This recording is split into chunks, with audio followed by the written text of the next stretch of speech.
प्रिय दर्शकों नमस्कार। आज उपस्थित हूँ हस्तरेखा में बनने वाली एक और महत्वपूर्ण रेखा जिसे मस्तिष्क रेखा कहा जाता है या फिर बुद्धि रेखा कहा जाता है। उसका प्रभाव आपको जीवन में किस प्रकार का मिलेगा और आपके मानसिक जीवन पर इस मस्तिष्क रेखा का क्या प्रभाव दिखता है, वह आप अपने हाथ को देखकर किस प्रकार जान सकते हैं, यही मैं आपको आज की वीडियो में बताने वाला हूं। आप सभी जानते हैं इसके पूर्व हमारी चर्चा जीवन रेखा पर किस तरह की रेखाएं क्या प्रभाव देती है और जीवन में कौन सी घटनाएं कब होती है उस पर हो चुकी है। आज हमारी चर्चा जो होने वाली है वह मस्तिष्क रेखा पर होने वाली है। मस्तिष्क रेखा आप सभी जानते हैं कि जीवन रेखा के ठीक ऊपर और साथ में चलने वाली रेखा जो अंगूठे के कुछ ऊपरी भाग से प्रारंभ होकर यहाँ नीचे की ओर आती है उसे ही मस्तिष्क रेखा कहते हैं। यह वाली जो रेखा आप देख पा रहे हैं इसे ही मस्तिष्क की रेखा, बुद्धि रेखा कहा जाता है और इसी से व्यक्ति के ज्ञान को, बुद्धि को और साथ ही सोचने समझने की शक्ति को हम देख सकते हैं। अगर यह कमजोर हो जाए तो व्यक्ति मानसिक रूप से कमजोर हो जाता है। कई अशुभ चिन्ह भी होते हैं जिनकी हम चर्चा करने वाले हैं। वह अशुभ चिन्ह हो तो व्यक्ति एक समय पर आकर पागलपन की स्थिति में भी अवश्य से आ जाता है। यही रेखा के कमजोर होने पर व्यक्ति डिप्रेशन या फिर मानसिक रूप से कोई परेशानियों में चला जाता है। इसीलिए यह रेखा का विशेष प्रभाव हमारे जीवन पर है।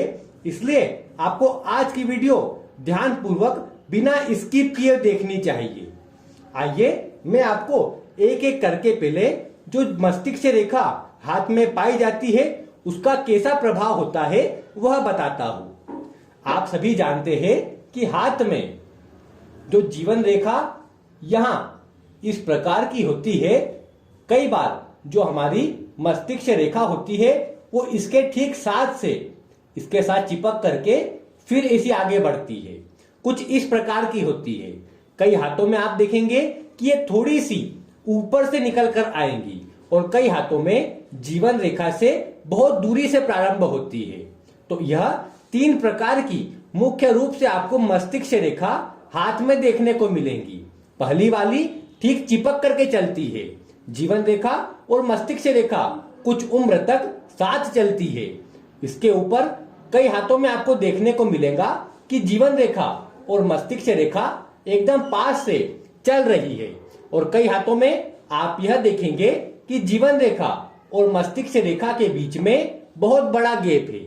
तो यह तीनों का जीवन पर अलग अलग प्रभाव पड़ता है।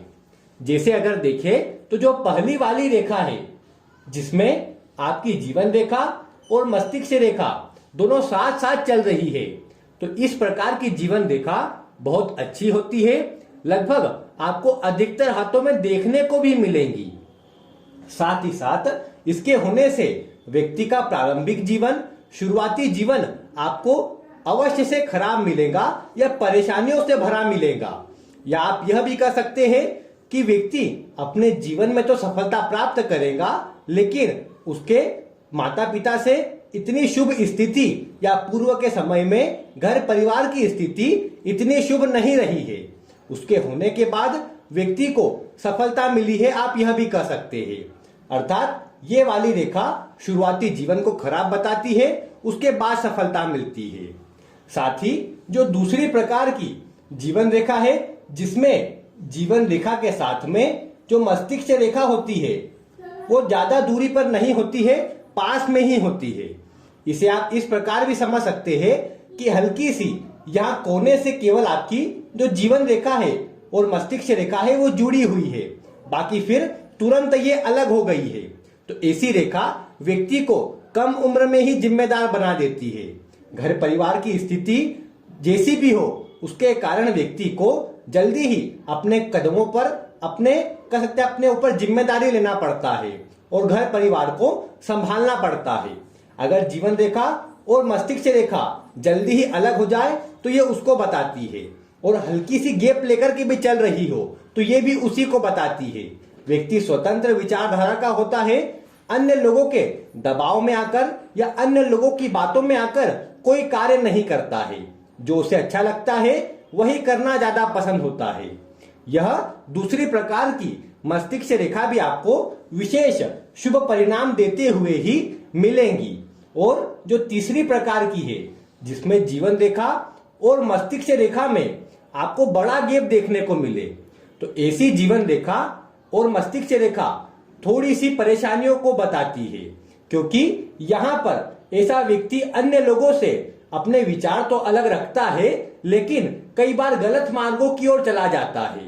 क्योंकि जब परेशानी आती है तो उसे अन्य लोग जब सही मार्ग भी दिखाते हैं तो वह उस पर चलने की जगह अपने ही मन की करता है, जो कई बार उसके लिए परेशानी का सूचक बन जाता है। अब ये बात अलग है कि अगर आपके हाथ में यहां से कुछ रेखाएं इसके अंदर जुड़ जा रही हो या फिर हल्की हल्की रेखाएं यहां पर जुड़ी हुई हो तो यह फिर भी आपको थोड़ा सहयोग करेंगी, उसके दुष्प्रभाव को कम करेंगी। लेकिन अगर कोई रेखा बीच में इसके ना हो तो ये अधिक परेशानियों को बताती है और व्यक्ति अपनी सोच अलग रखेगा, सबसे अलग चलेगा और उसमें कई बार परेशानी का सामना भी करना पड़ेगा। लेकिन हाथ के अन्य योग अच्छे हैं तो ऐसा व्यक्ति क्रांतिकारी विचारधारा का होगा, समाज में कोई नया परिवर्तन करेगा और फिर समाज उसके पीछे चलेगा। लेकिन उसके लिए सूर्य रेखा का, गुरु पर्वत का और अन्य स्थितियों का भी शुभ होना परम आवश्यक है।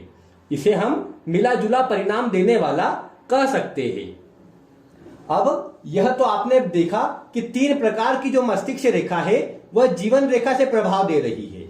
अब आपको कई हाथों में जो मस्तिष्क रेखा होती है वो अच्छी लंबी नजर आएगी, कई हाथों में ये आपको आधी ही नजर आएंगी तो कई हाथों में ये सीधी जाती हुई नजर आएंगी। ये सब अपने अलग अलग प्रभाव रखती है। वैसे एक ही वीडियो में कवर कर पाना तो संभव नहीं है, इसलिए आपको इसके अगले पार्ट भी मिलेंगे। लेकिन आप समझिए कि अगर यह मस्तिष्क रेखा इस प्रकार से सीधी यहां चंद्रमा के क्षेत्र तक आती है तो यह विशेष शुभ है, क्योंकि मस्तिष्क रेखा आपके मन को बताती है, आपकी बुद्धि को बताती है। और जब इसका संबंध यहां चंद्रमा के क्षेत्र से बन जाता है या फिर आपकी यह मस्तिष्क रेखा थोड़ी सी नीचे की ओर झुकाव लिए हुए इधर आ जाती है तो यह विशेष शुभ होती है, क्योंकि ऐसा व्यक्ति अपनी कल्पनाओं में वैसे जीवन अवश्य व्यतीत करता है, अधिक सोचता भी है, जिसके कारण आगे होने वाली घटनाओं का भी उसे कई बार पूर्वाभास हो जाता है। और साथ ही यह जो मस्तिष्क रेखा है यह व्यक्ति की जो याददाश्त क्षमता होती है उसे भी बढ़ा देती है। व्यक्ति को बहुत पुरानी बातें भी आसानी से याद रहती है और व्यक्ति वैसा की वैसा आपको बता भी सकता है। तो इसलिए मस्तिष्क रेखा का लंबा होना विशेष शुभ है। यहाँ पर अगर किसी के हाथ में आपको मस्तिष्क रेखा थोड़ी छोटी नजर आती है तो ऐसे में व्यक्ति यह बोला जा सकता है कि थोड़ा भुलक्कड़ प्रवृत्ति का, बातों को ज्यादा लंबा याद नहीं रखेगा। और यहाँ पर अगर कोई अशुभ चिन्ह ना हो, केवल इतनी ही हो तो ऐसा व्यक्ति कह सकते हैं बेफिक्र होता है, वो किसी चीजों की ज्यादा चिंता नहीं करता है और मस्त मौला आराम से जीवन जीता है। क्योंकि जीवन रेखा, मस्तिष्क रेखा बताती है कि व्यक्ति कितना सोचता है और आगे बढ़ने के लिए मन का चलना विशेष आवश्यक है। तो जो व्यक्ति सोचता रहेगा, कुछ न कुछ नया आगे विचार लाता रहेगा तो उससे उसे आगे बढ़ने की प्रेरणा मिलेगी। लेकिन ये रेखा छोटी हो जाए तो ऐसा व्यक्ति ज्यादा सोचेगा नहीं, बस कार्य को टालता जाएगा और आगे भविष्य में जैसा भी होगा वह उसके अनुसार ही जीवन जीता जाएगा। इसीलिए मस्तिष्क रेखा का ठीक ठाक अवस्था में होना, मजबूत अवस्था में होना विशेष शुभ होता है। अगर ये अधिक लंबी होकर पूरे चंद्रमा तक आ जाए तो भी खराब है और छोटी रेखा यहाँ बीच में राहु पर्वत पर ही रुक जाए तो भी खराब है। लेकिन मध्यम हो, ठीक ठाक हो, ज्यादा कटपिट इसमें ना हो तो बहुत अच्छी ये आपकी मस्तिष्क रेखा बनी है। और साथ ही इसमें अलग अलग मस्तिष्क रेखा का प्रकार हम आगे वाली वीडियो में इस पर चर्चा करेंगे। लेकिन आज जो हमने प्रकार की बात करी है और साथ ही अंत में वीडियो के में एक योग होता है जिस पर आपको विशेष ध्यान देना चाहिए। और अगर ऐसा योग आपको किसी भी अपने घर परिवार के परिजन के हाथों में या फिर किसी भी व्यक्ति के हाथों में दिखे तो उसे कभी भी अकेला नहीं छोड़ना चाहिए और कोशिश यही रखनी चाहिए कि उसके साथ हंसी खुशी से माहौल में उसे रखा जाए, हंसी खुशी से रहा जाए। अब इस योग में क्या है, दो मुख्य रूप से मान लीजिए आपकी यह जो जीवन मस्तिष्क रेखा है वह इस प्रकार से जा रही है। अब इसी में कई बार आप देखते हैं कि बुध की रेखा यहां पर ऐसे काट देती है, तो यह आपको लगता है कि क्रॉस बन गया है। यह क्रॉस नहीं है, यह केवल बुध की रेखा ने काटा है जिसका अशुभ प्रभाव नहीं मिलेगा। लेकिन अब यहीं पर अगर कोई राहु की रेखा या कोई आड़ी रेखा इस तरह से इसे काट दे, ये वाली रेखा और ये वाली रेखा से आपकी मस्तिष्क रेखा के ऊपर अगर कहीं पर भी क्रॉस बनता है तो वह विशेष अशुभ अवस्था को बताता है। आपकी भाग्य रेखा भी ऐसी जा रही हो और उस पर ठीक मस्तिष्क रेखा के ऊपर अगर यहां पर क्रॉस बन जाता है तो यह जीवन के 35वें वर्ष में और मस्तिष्क रेखा पर जहां पर बना है उस वर्ष में विशेष मानसिक परेशानी, स्वास्थ्य में कमजोरी, धन का नुकसान, चोरी आदि सभी घटनाओं को जन्म देता है।